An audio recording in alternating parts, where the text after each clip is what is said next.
4 సంవత్సరాలుగా పడుతున్నటువంటి మనోవేదన ఆ స్వామివారి దయ వల్ల మరి కంప్లీట్ గా నేను ఏదైతే చెప్తూ వచ్చాను, సత్యం నా వైపు ఉంది, న్యాయం నా వైపు ఉంది, భగవంతుడు నా వైపు ఉన్నాడని చెప్తూ వచ్చాను.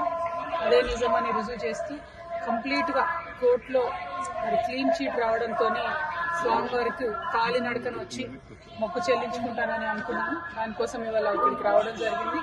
నిన్న కాలినడకన కొండకెక్కి ఈరోజు పొద్దున్నే స్వామివారి దర్శనం చేసుకోవడం జరిగింది.